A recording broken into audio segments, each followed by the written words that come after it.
Ladies and gentlemen, welcome back to the channel. Now, you're only going to see me for a brief period in this video. If you already follow me on Twitter and such, you'll know the news already that my new Scottish football podcast, which I uploaded to the channel for the first time last week, is now going to be moved on to a new channel of its own, where me and the co-host David will be taking all the work that we do together and putting it on there. It'll contain some other wee stuff as well. If you want to keep up with it, we've got the social medias and such now set up. We've got the channel set up. So if you want to listen to that podcast every week, then please, I urge you to go over and give the channel a little subscription. It would be very well appreciated by both me and David.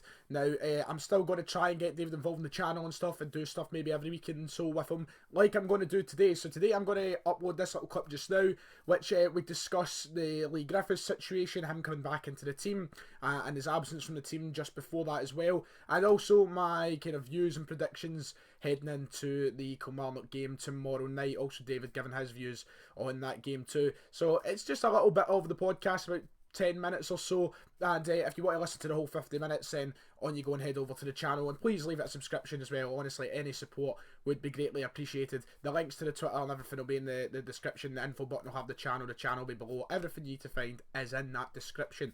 And yeah, you know, I'd love you all. That would be really nice. But I'm going to bugger off anyway. I'm going to let you enjoy, and take it away, Ryan again.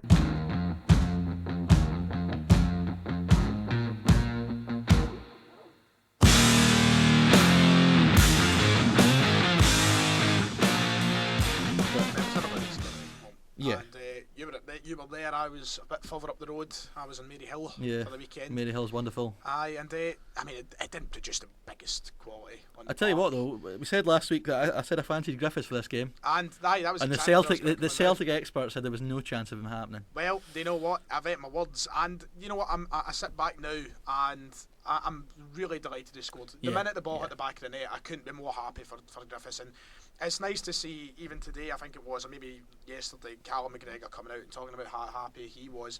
It's nice to see that the squad and the fans are sort of rallying behind him, because there was such a divide over the weekend when everything came out and he deactivated his social medias, and I stayed quiet on all because I didn't feel like I was in a place to give my opinion and such. I feel like his personal issues is his own.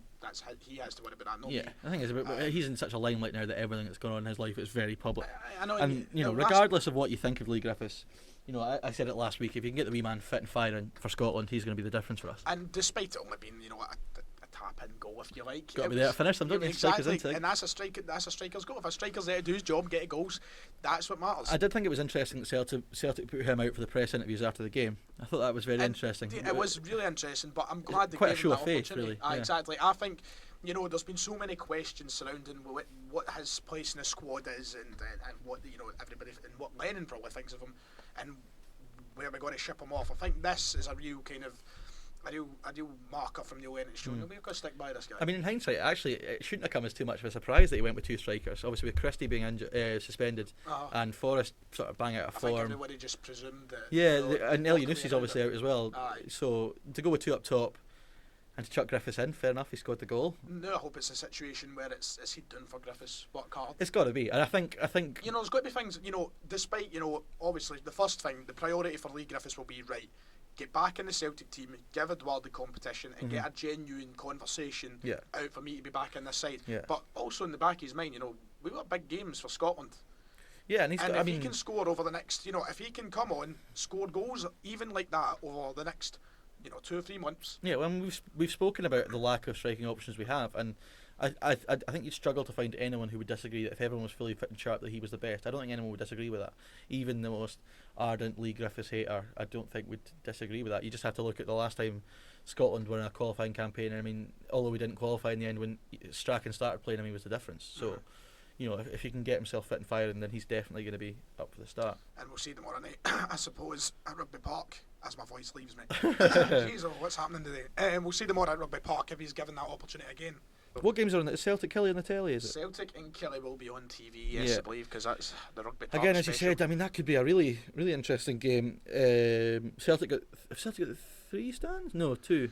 Nope, just the one. St Johnson, I'm thinking of the game. Just the one now. They have. Killie went the other way, didn't they? Yep, that is outrageous. Like, briefly mention that. I mean, I'm not just saying this as a Celtic fan who's not getting to their away game, but you look at the way the attendance has plummeted at Killie this season, and you'd think, just if they were still riding the wave of the Steve Clark high that they were on, then fair enough, I can understand it, because the thought of, you should always prioritise your own supporters, and if they were still bringing in big crowds, then fair enough, I can understand it. I'm surprised they haven't reversed their position on that, if I'm honest with you. But yeah, in terms of the game itself, as you said, Celtic have not had it easy at Rugby Park. Last year especially was kind of the... There's always a fear going to Rugby Park. It's just, it never seems to work out. And that's why I go into this game, we need to get a big result here. We need to... It's at this point of the season, Celtic need to look at every single game, including Rangers, and go, it's 3 points. This is the absolutely fascinating thing about this Wednesday night, because Rangers at home to St Mirren, it would take a miracle for Rangers not to win that game, I think. So then Celtic are so important they avoid a slip-up. What you hope is Neil Lennon and the Celtic team go into the game not giving a toss about what happens at Ibrox, but knowing in the back of their mind that 3 points is the only option. And that's the thing about the pressure of Rangers. You would think that will push Celtic to keep getting through these games. I mean, they know fine well that if they don't win at Rugby Park on Wednesday night, that they'll go home and they'll find out Rangers have won and Rangers pull away with a game in hand. I mean, it can change that quickly. The potential for Rangers to go 5 points clear is... I mean, it's not a far-fetched notion to say that Killie beat Celtic on Wednesday night. And Celtic have to do everything in their power to make sure that doesn't happen. And that's why the question gets asked now, does Neil Lennon have the opportunity... Can he afford to give players like Griffiths and other players the start on a Wednesday night, away from home, when the importance is the 3 points? Should it still be Edouard out, no question, starting in the best 11 possible? Because I really, on one hand, I'm like, I want Griffiths to get the chance, I want him to score goals, I want him back to his best. It just depends who's available. I mean, Christie's still going to be missing, isn't he? I suppose they might go with the same, the two up front. And I mean, might spring a complete surprise and chuck Klamala, and I don't know how he did at the weekend. Klamala, I mean, I couldn't tell you if he even touched the ball, to be honest. There's improvement needed done. Because I mean, for Griffiths, if Lennon does want to use Griffiths as a useful sort of part of his squad, he needs a run of games, not just one game on Saturday, because that's one game in 2 weeks' time. Exactly, the last thing I want to see is Griffiths coming on, scoring against Partick, that's the last we see. I wouldn't be surprised if they went with him again on Wednesday, because I think if you're going to show their faith in him, which it clearly looks like they're going to back him again, then I think he kind of needs to play. And we still wait on Sorrow as well. Yeah, but what's the story with that deal? Because it's Lennon all but confirmed it last week. Lennon came out and said, deal's done, basically, we're just waiting the paperwork to be finished. And it's still not finished. And here we go, we're still waiting. Killie against Celtic. I'm going to have to go and back Celtic here, because it's not even the fact, see, any other time, I think that if we came into this game, any other point in the start of the season, last season, 2 years ago, whatever, I would be thinking to myself, do you know what, maybe a draw, maybe even a Killie win. We need to win. Yeah, and I think I'm inclined to agree with you. Under other circumstances, I would probably have said this reverse fixture last season, I'd have probably said draw. But just with the fact that Celtic's need for wins is, increased by Rangers doing what they're doing this season, I'm going to say Celtic just as what I say as well. Livingston against St Johnstone. That is a hard one. It's a tough one. Despite us saying it'll probably be the stinker of the week, it's a tough one to predict. Yeah. No. Yeah, see, I was just going to sit in the fence, but you've done that now, so I don't think I want to do it as well. No, I'm gonna have to go with. It's good when you get the answers first, isn't it? Yeah, it's exactly. Great. It takes the pressure off. You steal your answers off your partners. And that kind of wraps up everything that we really have to touch on.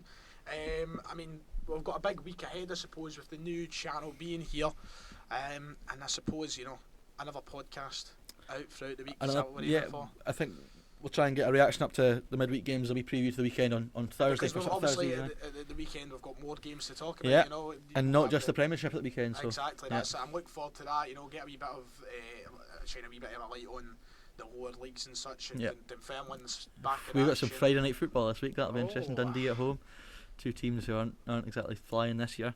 But yeah, as we said, lots of content to come on the channel. Podcast. We're hoping for 2 a week. Aye, that's what I think that's the plan. And it should be doable. It really should be. Yeah, and we've got no excuse not to do it. Exactly. That's if we can get into the recording booth. That's the thing. That's a completely different story for another day. Just this podcast. I'm just going to mention this podcast was supposed to be out last night. Aye. But we spent a good 2 hours yesterday trying to. We came here at what? It must have been 3 o'clock. 4 o'clock, sorry. Aye, we never left the building about 5:30. Yeah, 5:30, 6. Yeah, definitely. And that was without recording. No, yeah. Which is a great success when you think about it. But no, we've got the channel up and running. We're also on Twitter and Instagram. The links will be in the description for this video. Make sure to follow us there for sort of keeping an eye on what we're up to. Obviously, we've got the interview with Joe Cardle that I did. I think will be up this weekend, probably on Saturday. Aye. It's just a 20-minute thing, so a bit more of a quick listen than the podcast. So, yeah, I think that's all. That's pretty much it. David, would you like to tell me to find you on the old social yourself? They can find me at D Buick Jr. on Twitter and at David Buick Jr. on Instagram if you fancy it. And you already know Ryan 118 is the name, I suppose. They already know. This is a new channel. You think you're on your own channel now? They already know. They already know. I am what is it Jake says? Famous, internationally famous YouTuber. Yeah, that's a wee shout out for Jake, since he gave us a wonderful shout out on Twitter yesterday. I know, he's a beautiful man. Anyway, that about does it. So thank you very much, David. It's been a pleasure once again. Thank you. I've enjoyed it myself, and I will see you hopefully at the end of the week. Enjoy. See you next time.